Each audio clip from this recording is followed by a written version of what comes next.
Summit powered by Pratham Community. We are going to have a ball. That is for sure. The next 1 hour you are going to enjoy a lot. And why am I saying so? Because we are going to talk about social media as public relation 2.0. This is a very fascinating topic because most of the people who thought about social media and thought about public relation, they always thought these are two different Venn diagrams where two different kind of people are going to be there. But now with digital presence increasing, social media coming in everywhere, the Venn diagrams are intersecting with each other.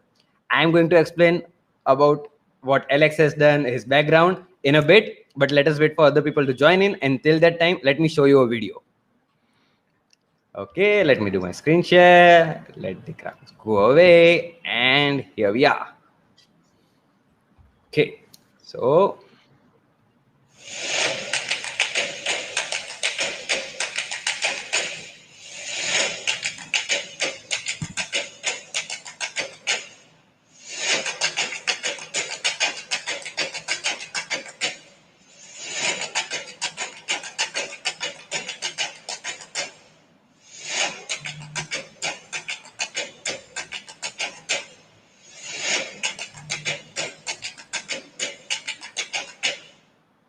So, guys, if you find this interesting, do check out Linkjoy and the stuff that we are doing there. We are trying to build something very meaningful for you guys, and you will surely have fun with those things. So, welcome again, everybody. If you all can type hi in the chat box, and then we can start. Great. So, about Alex, Alex is a veteran when it comes to public relations. So he has been doing it for day in and day out for I don't know how long, but with his gray hair, I think it is just more, at least more than 10 years. Uh, so Alex's mission is to help his clients solve their public image and marketing challenges with successful strategies for reaching out new audiences and dealing with adversities. Mainly the things which Alex has, I think, hold on is crisis management, which is very important thing when we see public relations, because that is where people get in and help each other. Welcome, Alex. Welcome to Linkjoy Social Media Summit. Sahil, it is truly my honor to be here this evening, and I think thanks to everyone for staying up late-ish to listen. Yeah. I appreciate it. Great. So, Alex, before we move into, if you can talk us through what has been your journey and how did you land up at Linkjoy Social Media Summit through your career? Oh my gosh. Well, I've been working towards getting to this moment my entire career, Sahil. So I'm fulfilled and I'm done now. I'm going to turn off the computer and go away because it's all over now. No, I've been doing this for 27 years. Obviously, I started when I was 5, obviously, but I started my career. It's funny. I'm unusual in my field. I studied public relations in college, but my first job was in newspapers. I was a journalist and an editor for 3 or 4 years before I got into public relations.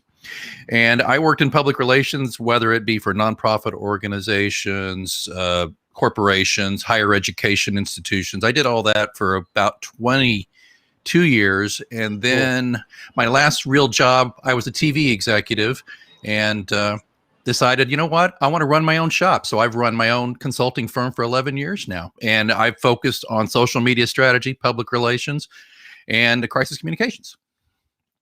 Great. So a lot of people are looking forward to the things that we are going to talk about, Alex. Let's dive into the session right now. All right. This is where I hit that button, isn't it? All right, Here I go. You know, I'm old. I have to ask Sahil to tell me how to do everything. All right, here we go. We're going to do this, and we're going to share my screen. And everybody see me okay? Sahil, am I good? Yes. Can you see me? Just a second. Yes, people can see your screen. They can see you. I will be off the screen while you explain people what are the things. And okay, if you need any help, I am here. All right, sir. I appreciate that. I like having a lifeline. That's very important to me. And by the way, kudos on this graphic, by the way. You actually make me look like I know something. It's great. I love it. All right. Thanks. Here we go. Yeah, as I said, folks, I'm a 27-year PR veteran, former journalist, radio host, and TV executive. And nowadays, I'm a consultant, speaker, podcaster, and author. I write I write a lot of mystery novels on the side, but I also write extensively and blog extensively about PR. So talking about social media as PR 2.0, I view it as a double-edged sword. There's a lot of upside to social media and PR working together, but there are also potential pitfalls. And we're going to try and talk about that a little bit today in our discussion. By the way, I want to just preface this by saying I don't know everything. Anybody who tells you they do doesn't. And I just want to be clear, though, that I am here to share with you what I do know and learn from you as well. I'm sure with your questions and your interactions, I'll learn some things as well. I also want to say that since I've done the bulk of my work in the United States, a lot of what I'm going to talk about is necessarily based in how the United States news market is and how PR is done in the United States. So I hope, though, that at the very least, there'll be some learnings that you can use to extrapolate from for your own business and for what you're doing. That's very important. And again, Sahil, if there's an important question that pops up, I'll count on you to tell me. Okay. All right, here we go. So today I want to cover three things. I want to talk about how public relations differs from social media marketing. I want to talk about the effects of social media on public relations profession. And I want to talk about why public relations should play a role. It should play a role in your social media marketing and vice versa. Social media marketing should also play a role in public relations. I am not a purist. I am not a snob, as we would say about this. I believe that the melding of the two disciplines is a positive thing if it's done ethically, and we'll get into that. So here's how it started. If we're thinking about how it started, let's look back about 20, 25 years, right about before social media started to blow up, and really before the internet really started to blow up in a good way and get out there. At that time in PR, the landscape was there were plenty of newspapers, radio and TV reigned supreme, which means that if you wanted to get a message out, at least in the United States, you had to ingratiate yourself with newspapers and reporters and editors and radio people and TV reporters and TV producers, or you could just simply buy advertising, right? But of course, the reason people should buy PR, or not buy PR, but use PR, is because it's earned media, and it's more credible to most audiences because it's clearly not purchased. It is earned because of the quality of the storytelling. Okay, so back to how it started. That was the landscape. That was what reigned supreme. We had large newsrooms. When I say large newsrooms, there were lots of reporters on average, lots of producers at TV stations, lots of reporters. The news cycle was much longer than it is today. We have now this 24-hour news cycle, which I think is a curse, but we can get into that later, I guess, or maybe if you want to chat about that. But that now it's a different situation. But back then it was simpler. And we used, as PR pros, we used phone pitches and press releases to get in touch with reporters and try to get their attention, try to get them to cover stories. It was a lot of just dialing up reporters. And at that time, when I first started, believe it or not, we didn't have a lot of voicemail going on either. So you were just, hopefully they'd pick up and had the time to talk to you. And you had to be fast on your feet to pitch them a story. You had to get their attention in about 15 seconds, maybe 30, and get them to at least say, yeah, go ahead and mail me your press release, or fax me your press release, or then later email your press release and we'll talk. And then finally, how it started, relationships were still, as I've just mentioned to you, though, if you're good on your feet and you deliver quality stuff, you develop relationships with reporters. And those are key. Were key to the long-term success in PR 20, 25 years ago. That's how it all looked. That's how it started. So as the kids say, how it started, how it's going. All right. So here is where we are now. Newspapers and radio, TV are crowded by social media. It's not even a fair fight right now. Newsrooms are shrinking dramatically, even as 24-hour news cycle solidifies. So you've got a 24-hour news cycle, which, if you're not familiar with that term, that just means that there's cable TV came about in America, CNN, MSNBC, Fox News, all these, they were on 24 hours a day. You didn't just have the news on twice a day or 3 times a day. You have it on all day. So that means you have to what? If you're a news director, you have to feed the beast. You constantly need new content. So you have fewer reporters and producers, and you have 24 hours worth of news to fill. you're going to need content. And that's why it makes it very important for PR people to still be in the game. And that's why anybody who says PR is on the way out, they're sorely mistaken. To be honest and very straightforward, the news media needs PR people because they have a huge, what we used to call a news hole to fill. Got to feed that beast. So PR pros now, we use email pitches, press releases, and social media. It's very rare that I just cold call a reporter anymore. I would rather send a very pithy, quick email with 2 or 3 bullet points asking if a reporter would be interested in the story, and you have to get very creative. And then if they say, yeah, I say, well, there's a press release, a full press release below my signature, or I can send you the rest, or I can get on a call with you real quick.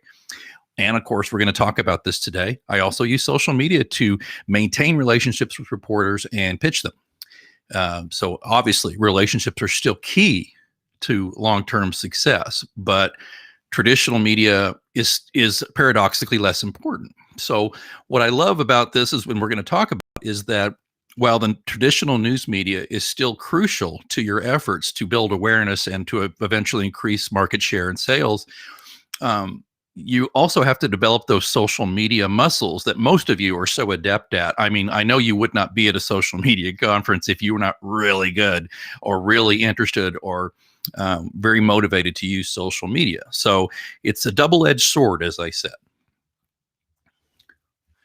As I mentioned, this is just a little context for you. U.S. newspapers have shed half their newsroom employees since the year 2000 or so. And this just shows you what's happening. I am not happy with this as a former journalist. I don't think it's healthy for any democratic society to lose newspapers. Newspapers keep people in authority in check. And well, not just newspapers, I'm sorry, newspapers, TV, all reporting, all news media, that's their job. At least in America, that's what they're supposed to do. And so the declination of newspapers in particular, but other media outlets due to just the way the market's going is kind of scary. But that's another discussion. That's more about when I'm talking about that side of the fence. But I just want to bring that up to you, that to reiterate, to underscore what I was saying, is that they have a 24-hour news cycle, but far fewer reporters to go out and cover news. Therefore, they need to fill in content, and that's where you come in.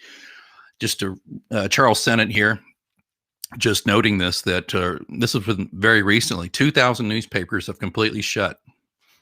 I mean, that's 2,000 American communities without a newspaper anymore. And that's, again, not something I'm in love with saying, but it just underscores where we are as a society and to how we're going to fulfill building awareness of our brands and telling our stories. But on the same side, what's going on here? Well, here we go. The number of people using social media platforms has, as they say, skyrocketed. It is incredible. You look at this is from 2019 or so, measuring use of social media platforms. And you just see that Facebook, of course, is well over 2 billion. YouTube's right up there, WhatsApp, Instagram, WeChat, all the way down to MySpace, which I don't know what happened to MySpace. Does anybody have a MySpace anymore? I don't have a MySpace, but hey. You also note that Clubhouse isn't on here just yet, but I have a feeling that one's going to be a bit of a force. But it just goes to further illustrate that as the news media shrinks, the use of social media has increased exponentially. That leads to this. It's an open door. It's opportunity. I think that's the thing that we have to think about. You know, I can decry the loss of news media and their reach and all that, and that's another topic. But what I do see here is an opportunity for us as marketers and as PR people to step into the breach, and we can tell our stories with the traditional news media and the social media right now if we are strategic about it and employ good ethical tactics. So let's talk about that. Okay, so if we're talking about social media as PR 2.0, there's just two edges to this sword here. Use social media to pitch content to traditional media, right? We're going to talk about how to do that a little bit, and I'll tell you a little bit about some of my experiences with that. Or also create your own channels to directly reach customers. Now, when I say that, we're gonna talk a little bit. I'm not going to tell you marketers and you social media experts, how to use the social media that you know how to use so well. I'll just talk about how we use it in a public relations context, and we'll try to do that. But I'm excited because, when you talk about the news media, when you think about the, TV stations, well, you all have a TV station in your pocket with your smartphone, right? It's called YouTube, or it's called Instagram stories, or it's TikTok. You have your TV station. You want a radio station? You have a podcast. I have 2 podcasts. Okay. You could have podcasts, or you could do Clubhouse. Okay. You want quick hits. You want to just like do short news blurbs. You got Twitter. There's so many things. You want to have a business publication?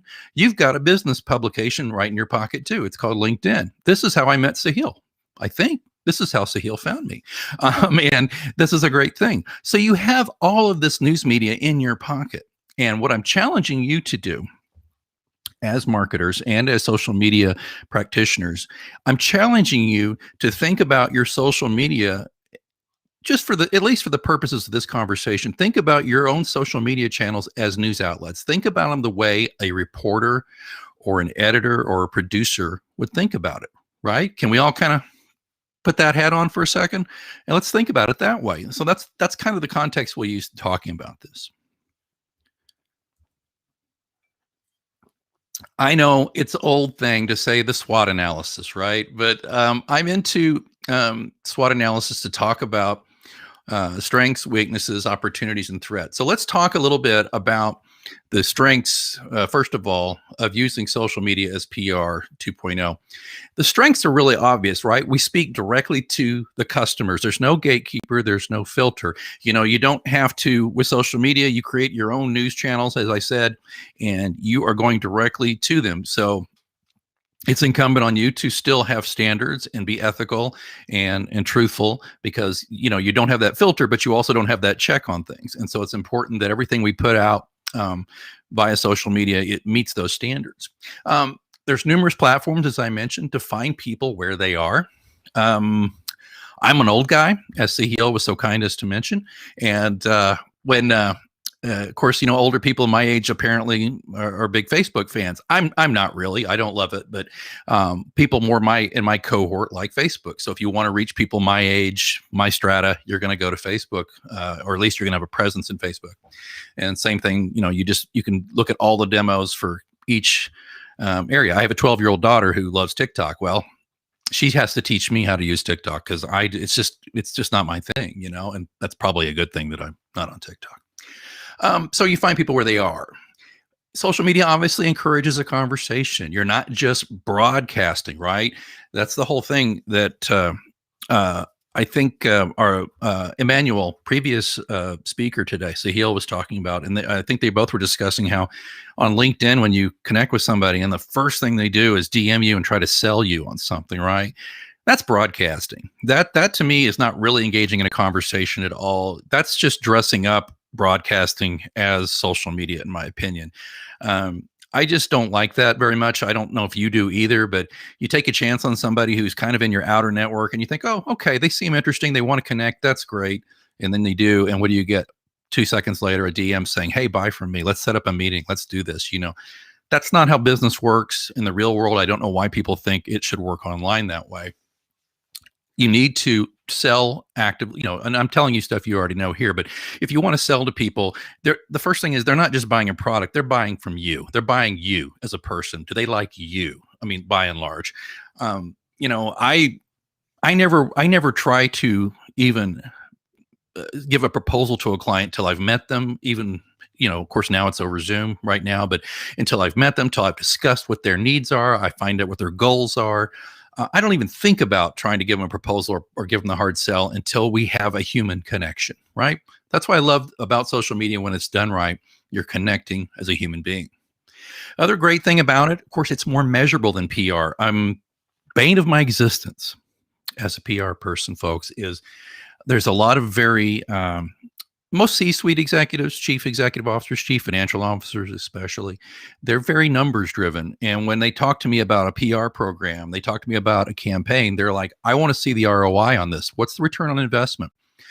The problem is with PR, it's pretty difficult to measure sentiment sometimes. Sometimes it's just one of those things where you feel it more than you can prove it. And that's just a hard thing for PR people to have to manage in order to prove our worth. But as you all know, social media, much easier to, you can measure social media very well. You can likes and sentiment and shares and retweets and those things. You can tie it directly to ads on social media, all that stuff. It's very measurable. And that's a great aspect of it. And I love that because often I can use social media as a way of backstopping what I'm doing with PR. And it gives me some numbers to share with the client. Right. And it's not me, it's nothing false about it. It's just like, I can't measure all of what I'm doing for you, but I can definitely show you what's going on here in the social sphere in this part of the PR campaign. Right. Well, the other thing I love, and we'll see some examples of this coming up, is creativity. We can all be creative and have fun. Right. Man, I mean, if you're not showing who your real personality is on social media, I think you're missing the point. If you're just broadcasting, if you're just selling, it's the same thing with social media as PR. Nobody really, I don't think people trust brands that don't seem to have a face to them, and we'll talk about that. But I love how creativity and creatively you can express yourself as a brand. Going into opportunities, news media, as I said earlier, needs content. This is a huge opportunity. And again, this is a very United States centric experience that I'm going off of right now. I forgive me, I don't know exactly what the landscape in India looks like with the news media and how that works, but perhaps just to understand that we do have here this gaping maw, this big mouth here in America that's just hungry for content. And that's a good thing for marketers and for PR people. There's so many things you can do. There's something called newsjacking, which we'll discuss, which is basically seizing on the news of the day and, not shoehorning, as we'd say, not just, kind of clumsily, just tacking your brand onto it, but finding a creative way to be part of the day's news to help apply context to it and to build awareness for your brand by being clever and by adding context and adding information and adding to the conversation, right? I'm going to pause 2 seconds and drink some coffee because I have a tendency to go on and on and on. So hang on a moment. Did you miss me? I'm back. Okay. Also, there's opportunities to build and maintain relationships with the media. I can't tell you how many times just by knowing local news anchors on social media that I've been asked to come on TV locally, or I've been asked if I could give an interview, or if I've been asked if I could give some information to a reporter. And the reason why is the people get to know me, the reporters do, and the producers, they follow me on social media. They say, okay, that Alex Greenwood guy. Well, one, Sahil says he's old, but the other thing, other than that, besides the fact that Sahil says he's old, other than that, he seems to know what he's talking about this, and this, and I'm going to connect with him. And it's happened many times. So the opportunities are endless to not only make great relationships with your clients and customers, but also with the news media. And the thing I love about social media too is it makes PR affordable. Boy, somebody didn't pay for spell check today. It needs to make PR affordable for smaller biz and brands, right? Or afford bail, whichever. PR, PR can be out of reach for a small business and small brands. Trust me, I know. I'm a PR guy for 20-something years, but I have found that social media is something that has such a low barrier for entry cost-wise that if you're smart and, as again, you apply ethical, creative tactics, it can be some really inexpensive PR for you and your brand. And of course, as I've alluded to many times already, the opportunity for integration with your traditional marketing, right? Again, I challenge you to kind of put some PR precepts into how you do your marketing. I think you'll find some benefit there. Okay, let's look on the other side of the SWOT analysis here. We get into weaknesses. You're employing social media as PR 2.0. It can leave brands open to attack on social media. We'll show some examples. I don't think I have to talk too much about that. We've all been there. The really great side of the sword, the double-edged sword here, the great side of the sword that's wonderful is you can have direct engagement with customers and clients and just the general public. The other side of the sword is you can have direct engagement with customers and clients and the general public. And if you do something wrong, or you're perceived to have done something wrong, or if you just have people who we call trolls who are just jerks, then you've got issues. That's a weakness. That could potentially, if not handled properly, spiral out of control for you. Simple mistakes, which we will see some of those, they can become catastrophes. Uh, Simple mistakes owned up to and treated with a human face are generally forgivable, but there's some simple mistakes that can be very damaging to a brand. And I think we all can think of examples of that. No matter where you are in the world, there's just brands, or there's just people on social media who have said things or done things inartfully at the best, and it's really become a catastrophe for them. Another weakness is there's a temptation, I think, for people to try to go viral. And I don't know, there's an old saying I think is hilarious. I've said for years, you you just can't fake sincerity, right? And people try it all the time. You can't fake sincerity, right? You're either sincere or not, right? Well, you also just can't force virality on something. There's just people who create something creative and they push it out there, and they might even boost it with advertising, and sometimes it just doesn't catch, right? So that's a weakness there too. You have to do a lot of A/B testing, I think, on messaging. But that's not really a weakness. It's just something to watch out for, perhaps. But speaking of that, and here, this is where I come in for sure. Use of humor can backfire. Um, Culturally, the differences. I mean, what I think as an American is funny, you may not think, if you're not an American, or even if you are from America, though, because as you may know, America is not getting along with each other real well these days.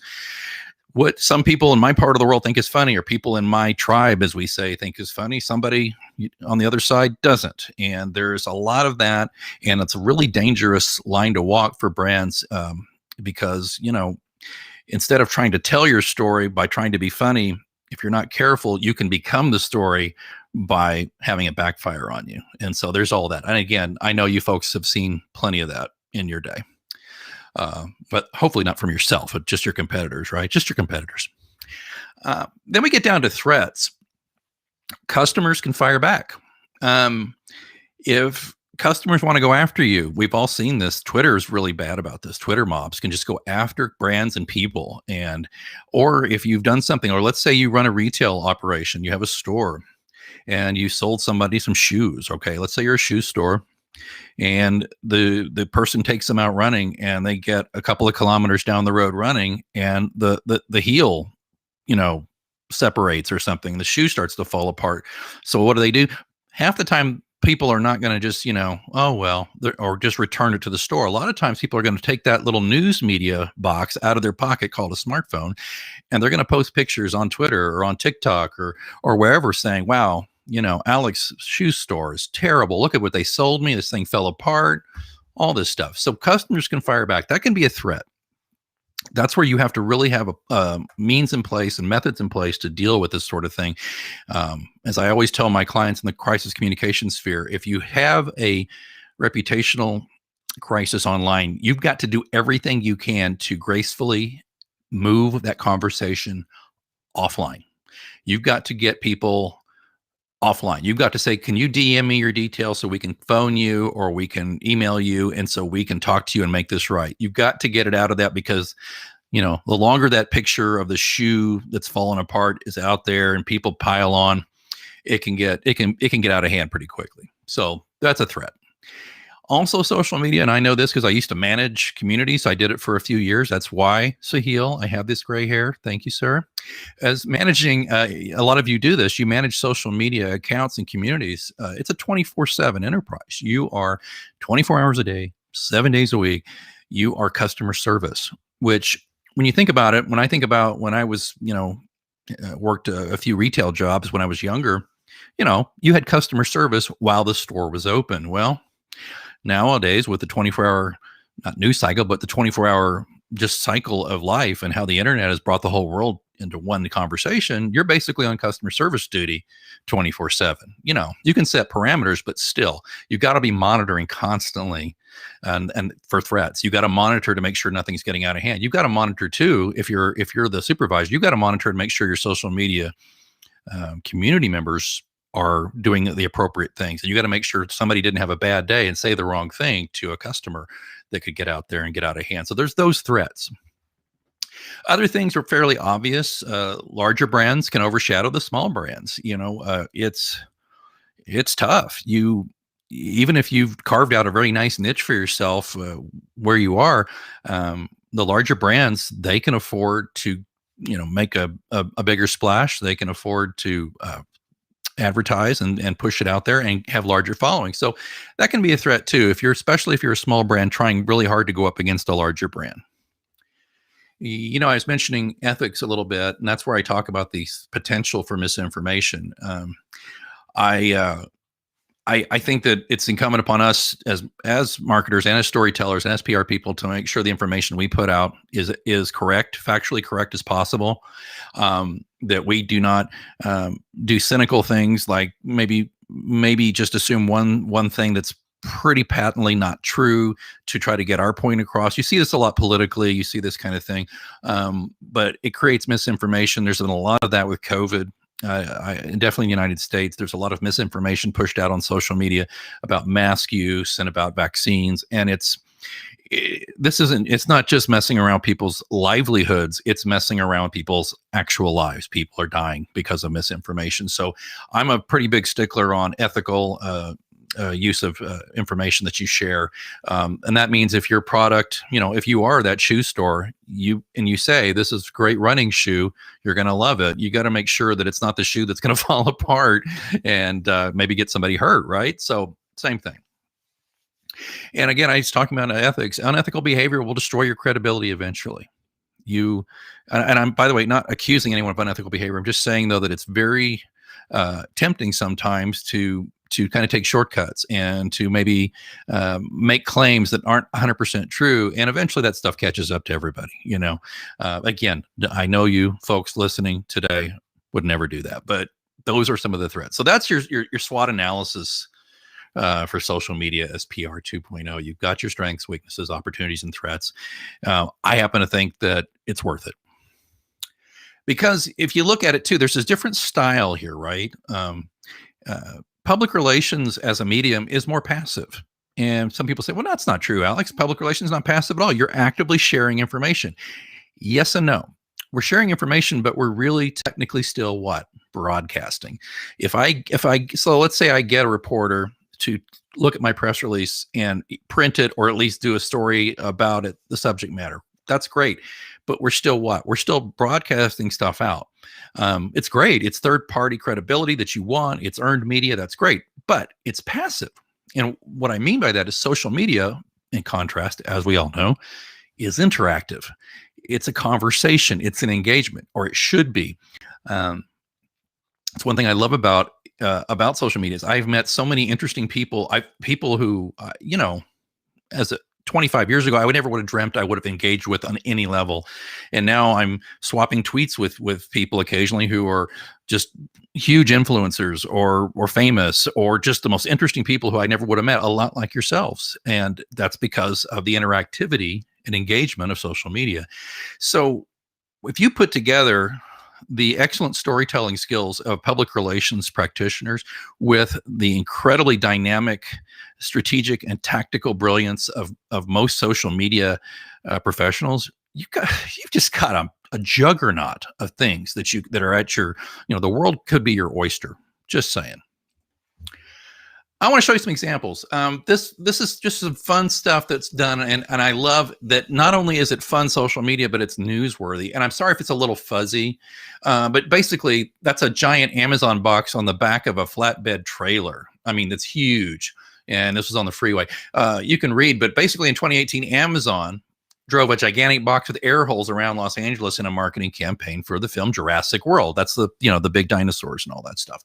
Well, the box features the hashtag Amazon Finds a Way, which is a quote from the original film, a shipping label, which is addressed to the two main stars of the film. And you could walk by and activate the label by scanning it with the Amazon app. And that led you to a page with discounts for the films.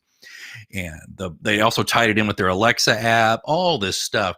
You can get an interactive experience with dinosaur sounds. But I mean, also it got it's a social media campaign that got tons of regular traditional news media coverage. Can you imagine? I mean, what do TV news people want? I think TV news people, no matter where they are, not what part of the world, the main thing they want, the question I get every time I try to pitch something to the TV news reporter, I'll just tell you what it is. Well, here's the main question. Alex, What's the visuals? What's it look like? Is it just a talking head? Yawn, not interested. Do you have something pretty I can film? You have something unusual I can shoot?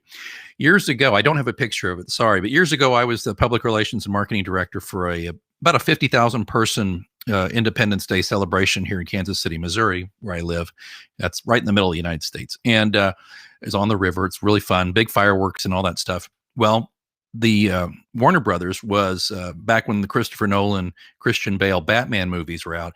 If you watch those, you remember that Batman had this cool bat cycle, right? His motorcycle. Very cool. And I'm a big Batman fan, by the way, because I don't know if you know it, but I'm Batman. Anyway, they sent the bike out there and it was on display, and you could get up right next to it. You couldn't touch it or sit on it, but you could see it right up close. You could get within 2 feet of it.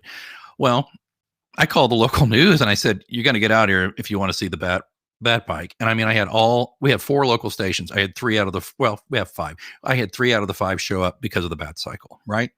If you have something visual. So what I love about this example though, is Amazon created this thing that got news media attention, social media attention, and then it became this feedback loop where the news media, traditional, and the social media fed on each other. That's the kind of stuff you want to shoot for. Potato chips, huge thing here. This is Lay's. They did a contest a few years ago called Do Us a Flavor, where you could submit your favorite flavor to win a contest, right? They pushed this out on social media only. And as you can see there, it generated $3.8 million submissions, or 3.8 million submissions. I didn't know why I said that. 4.9 billion PR impressions, over 1 billion Facebook likes, and 12% increase in sales. I mean, really? And this is just incredible. And you can bet, because Eva Longoria, the lady on the right, she's an actress and TV presenter. You can bet they got some TV out of it because of her. So this was a huge success. Now, here's some failures I mentioned we might do here. I was talking about, Independence Day. That's the 4th of July. Well, this is YouTube creators. This is an example of where you're not paying attention. And I wouldn't expect everybody in India to get this, but they said, who are your favorite American YouTube creators? And somebody responded, well, that's not even an American flag. And they're right. That's the flag of Liberia, which is in Africa. And it's just kind of a big miss, especially for a blue check large outfit like YouTube to have missed. But so you've got stuff like that can just open you to ridicule. That becomes a weakness or even a threat, depending on what you say. I mean, no harm, no foul. It just kind of was more of something you laugh about, but it's still important. It's because it reflects on your brand. Here's one. This is there's a company called Chick-fil-A that's a fast food restaurant, and they serve chicken here. Chicken breast sandwiches, things like that. I incidentally worked at one in high school. Yeah, that's some of that retail experience of mine. I had to wear a funny hat and a bow tie. It was comical. So somebody said, y'all, by the way, y'all is an Americanism just for you all. Y'all want to open a Chick-fil-A in North Pole, Alaska, like everyone wants one. So Chick-fil-A says, well, thanks for asking. Although we have no immediate plans of expanding beyond North America at this time, we appreciate your feedback. Thanks for being a fan. Well, you would think that people at Chick-fil-A would understand that Alaska, beyond being one of the 50 states of the United States of America, is in North America. It's attached to Canada, but it's North America. So it's stuff like that leaves you open to ridicule. I don't think anybody stopped going to eat at Chick-fil-A because of that, but it's just not something that it's something that was an unforced error, as we say. You just got to pay attention to stuff like that. So let's talk a little bit, if we could, about newsjacking. I think we're all right on time here. We're moving right along here. I know Sahil will break in and tell me that it's time for my tin of biscuits and tea, because that's what old people get, but in a minute. But here we go. Newsjacking is the art and science of injecting your ideas into a breaking news story so you and your ideas get noticed, right? So if you look at this is from newsjacking.com. You've got your interest and time. And if you see on the lower left, there's breaking news, right? Okay, something happens. Something goes down. Big story. Journalists are scrambling for additional information, right? Everybody gets the who, what, why, where, when, right? Okay, everybody gets that. Let's just use an example that I'm going to show you in a little bit. Everybody gets that the Super Bowl a few years ago, the lights went out in the stadium, just went out during the game for, I don't remember how long, for long enough though. everybody knows that the lights went out. They all know where that happened, but they don't really know much more than that. And they're looking for other ways to differentiate their coverage of that story, right? Everybody can say, well, the lights went out the Super Bowl, but they're looking for ways to differentiate coverage. So what you do is newsjacking. You try to inject in a smart way your brand into that story. And we'll get to that in a minute, how that was done. Because this adds the public excitement, and then it peaks. Then all this. You have this whole life cycle of a news story, and if you newsjack it there, you can get in on a story that wasn't yours. But there's dangers to it. You can't just kind of, as I say previously, you can't just shoehorn yourself into every story out there. But it's important to consider it. So here's some examples. Dunkin' Donuts. It's a big donut chain here. Sorry, these are blurry. I apologize if they're a little blurry. Do you remember the big the dress hashtag? The dress. It was like, is the dress blue and black, or is it gold and white? Remember that? So they just did this. Doesn't matter if it's blue, black, or white, gold. They still taste delicious, and they showed their donuts. It's just smart. They're getting in on something that was, admittedly, for some strange reason, at least in America, it was a big deal for a few weeks, or maybe a couple of weeks, and they got in on that. Star Wars. We all know Star Wars. I watched this movie finally last night again. I'm sorry, this is a little blurry. This is Lego. Lego got in on the Rise of Skywalker, and these are, sorry, you can't really see very well. These are Lego dudes, and they got in on all the mania that goes with Star Wars, and by doing their own movie poster featuring Lego dudes. So that's a really smart way to do that. They inserted themselves into a news story, and they didn't do it in a way that really infringed on copyright. They did it in a way that I'm sure the Star Wars folks were like, we're very happy that a brand like Lego, who by the way makes Star Wars toys anyway, is getting in on the action and adding to the excitement. Okay, now here's one. 2017 in the Oscars, the Academy Awards, poor Warren Beatty, he didn't have his glasses on when he read who won the Best Picture, and he said it was La La Land, and everybody's freaking out. Oh, it's La La Land. And then somebody said, no, wait, Mr. Beatty. And they go and look, it was actually a movie called Moonlight. And so here's Specsavers. This is an eyeglass company. They tweet out what the winner is, should have gone to Specsavers. Haha, not getting the Best Picture. It's clever. It's fun, right? And look at, this is just some of the engagement, 23.6 thousand likes, 12.2 shares, 367 just really great. That's really great for a little outfit like them, a relatively small outfit like Specsavers, because they were creative. They weren't being rude or anything. They were just getting in on the fun and just saying, hey, this happened. Should have gone to Specsavers. And you know what? I've not seen either one of those movies yet. My gosh, 5 years ago. All right. Back to the Super Bowl thing. Remember, the power was out, in the Super Bowl. So this happened in 2013. I believe it was in New Orleans. So Oreo cookie, which is a big deal cookie here in the States, they say power out, no problem. You can still dunk in the dark, because you dunk here. I don't, if you guys do this, but they'll dunk the Oreos in milk. Or whatever beverage, but mostly milk. And you can still dunk in the dark. And I mean, this is just early on, but it had 14,000 plus retweets right around there. It's all this favorites. Just went crazy. This is newsjacking. This is successfully making your brand part of the story, but it does it in a way that's authentic, and fun. It's not trying to get in there and say, anything earth shattering. It's just coming along for the ride. Other tactics that I like to use, and by the way, I'll open up for questions in just a little bit here, Sahil. But this is something I think a lot of brands miss out on. In the United States, especially, we do a lot of this. We create branded content services where we basically work with the existing newspapers and blogs and digital outlets, and we create content for our brands. Right now, like we do food, home and garden, and lifestyle, and we use social media and content amplification to drive more traffic and engagements to this place. So we work with a couple of YouTube channels, basically, where they do the recipes, and you're shot from above, and you can watch the recipe and see how to make a beefy cowlie roll or whatever this is here. Excuse me, you might not want that, but there's something. Sorry, that there may be something there.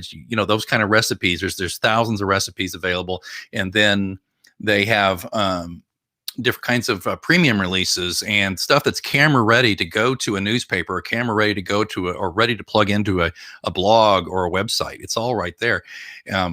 And I got to say, these multi-platform campaigns, especially the video, they all use the social media profiles of consumer-facing websites, and they get the traditional media coverage, and they increase awareness versus one or the other.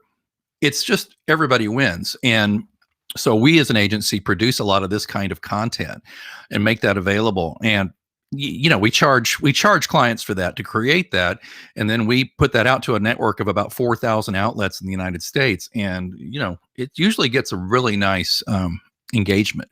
And there's some really good proof of concept and a lot of successful white papers that we're working on getting posted on our website to show off how great this is. I just love it. So I just want to throw that into the mix, by the way. It's not exactly PR. It's more on it's kind of on that edge between PR and marketing right there. Okay, so PR and marketing integration, if we could, I'll just kind of go through a few of these platforms and my thoughts on that real quick. But, Facebook, I love from my perspective, from where I sit, it's conversational. There's many options and tools. There's ways to boost posts. It's a solid option to use for PR related stuff that you were putting out there. Again, you got to reach people where they are. If you're going for a super young demographic, it's probably not the place to go, at least in the United States. But it's still, it's kind of getting old like me, but it's definitely still got many options and tools you can use to be a benefit.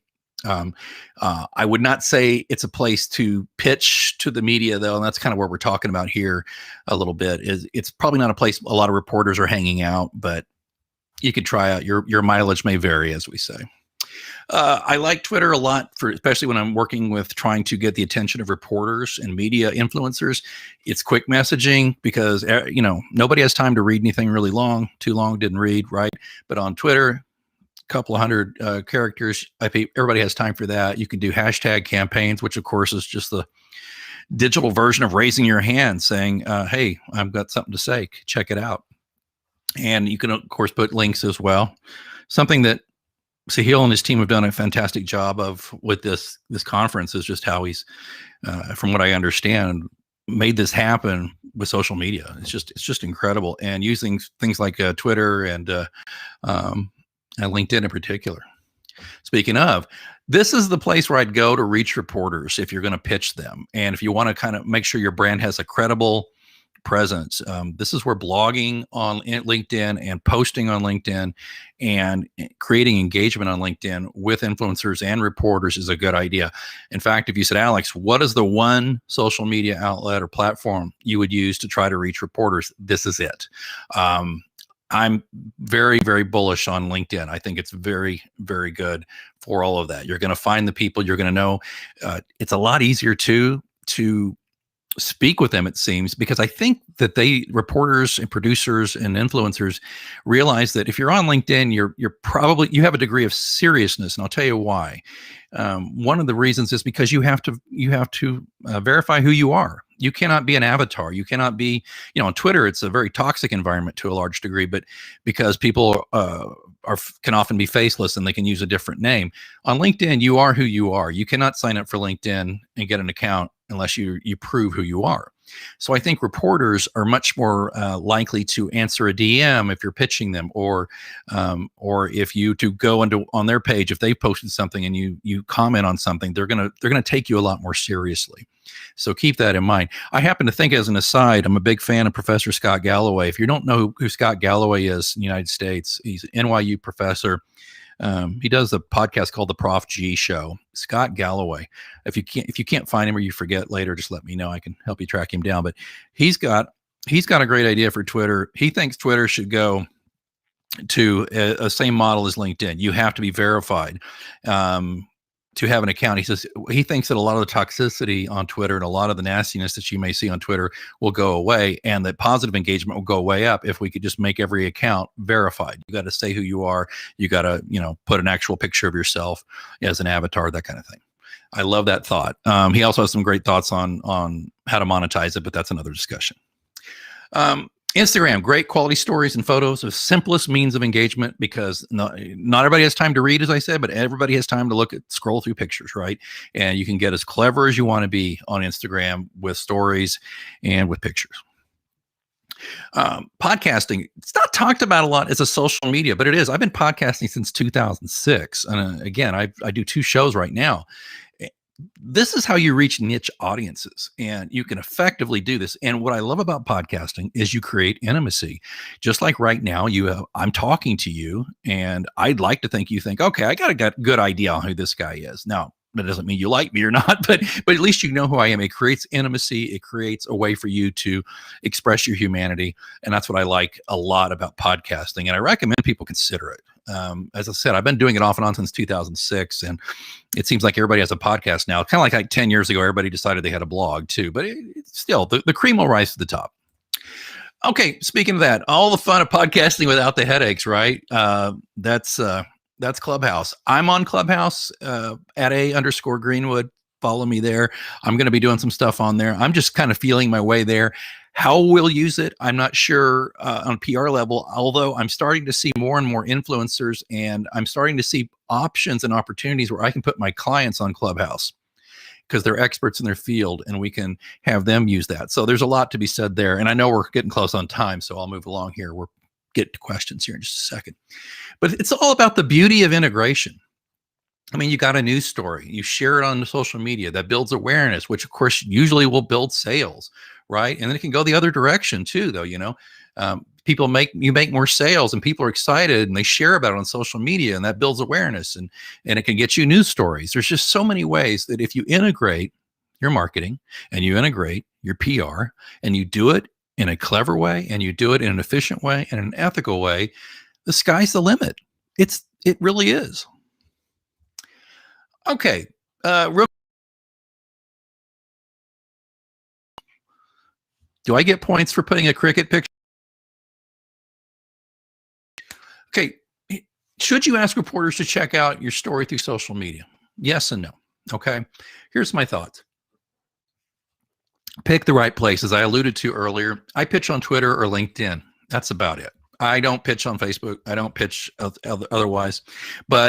And I don't pitch a lot, to be honest with you, on social because I have pretty good connections already. But if I was pitching something that's from a different sector that I haven't pitched before, I would certainly get on Twitter and LinkedIn, and I would follow the top reporters and editors and producers in that area and get to know how they tweet and how they post and what they're looking for, right?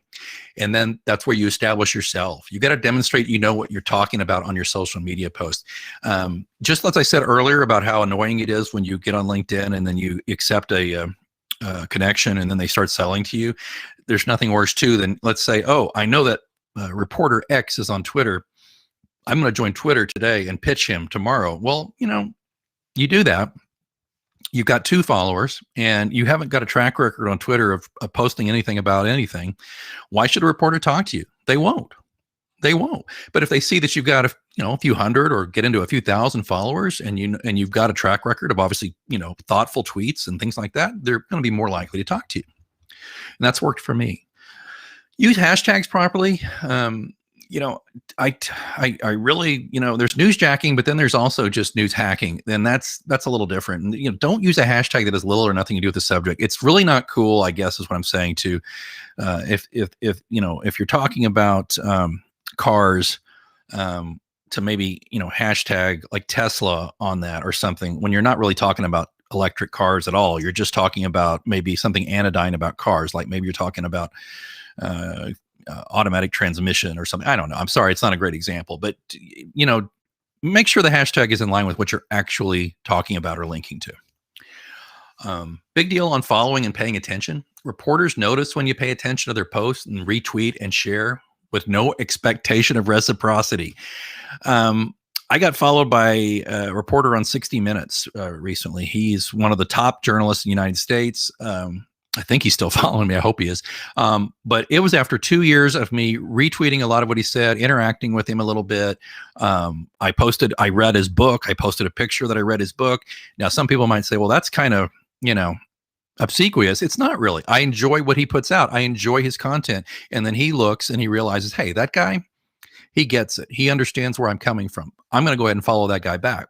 Now, does that mean I'm going to pitch him every story I have? No. But if there's a story that works, that is in his wheelhouse, you can bet I'm going to take advantage of the fact that his blue check follows me, and I'm going to DM him and say, hey, just wanted to ask, are you interested in this?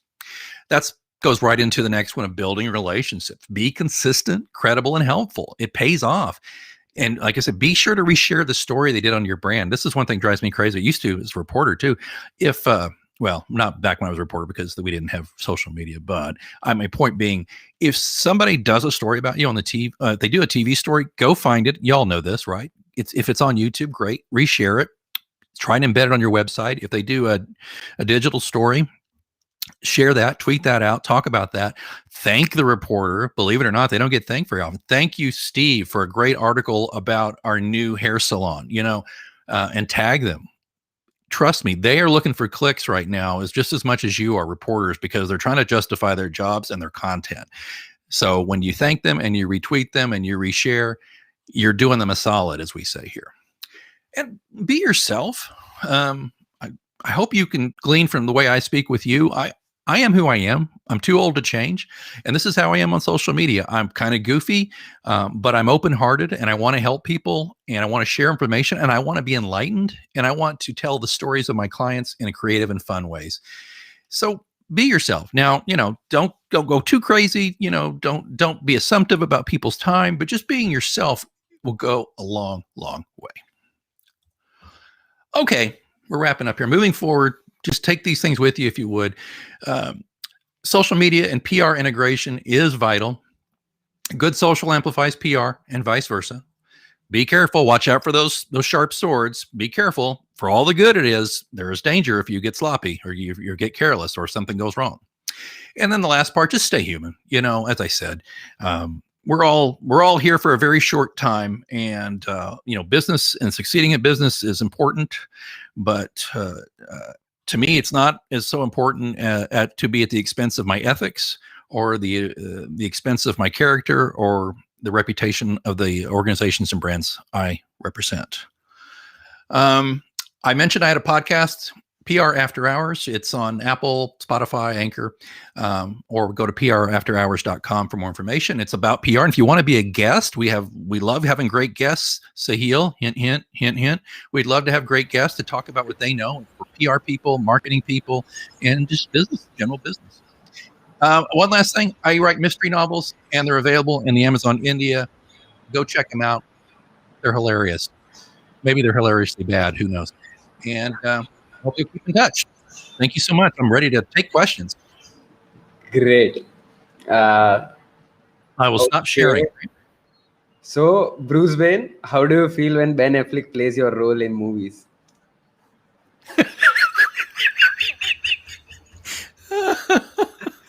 This is one of the coolest sessions that we had. Oh, get out of here! Really?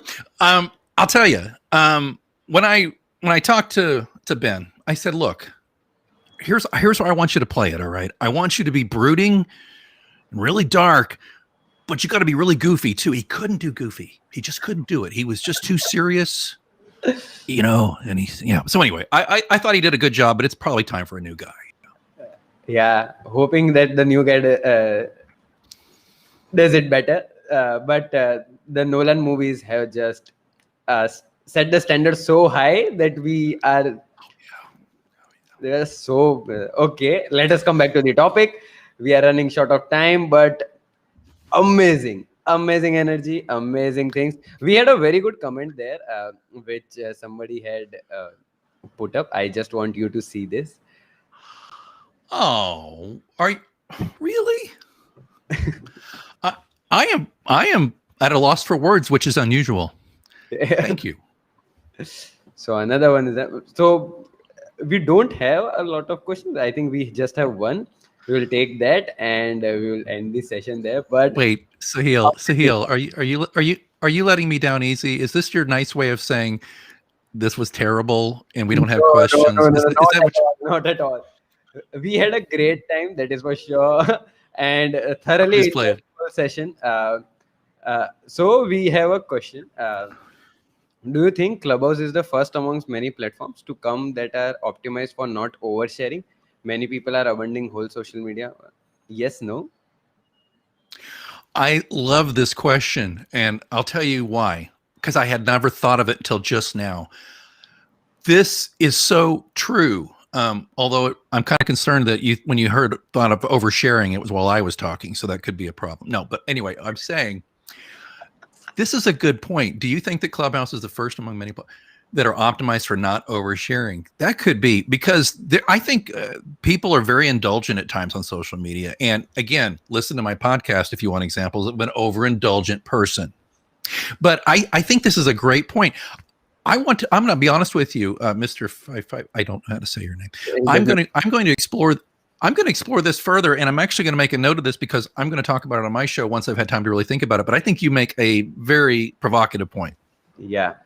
Okay. So then we have a lot of people from our office. There were a lot of things. Everybody has just loved it. You have never seen this kind of comments in the sessions till now. You can go and check the comment sections of all the sessions. People have just enjoyed it a lot. And thanks a lot, Alex, for doing it. I have a lot of pings from my office group where people are saying we need Alex in our office now. We need a session in India, physical event. I am so in. I'll be there with bells on. I would love it. You guys are wonderful. Thank you so much. I am sincerely honored. Thank you. Great. Guys, if you like this session, please hit the like button. Please subscribe. And thanks a lot again, Alex, for doing this. It was great having you on board. Great. My pleasure. Be safe, everybody. Live long and prosper.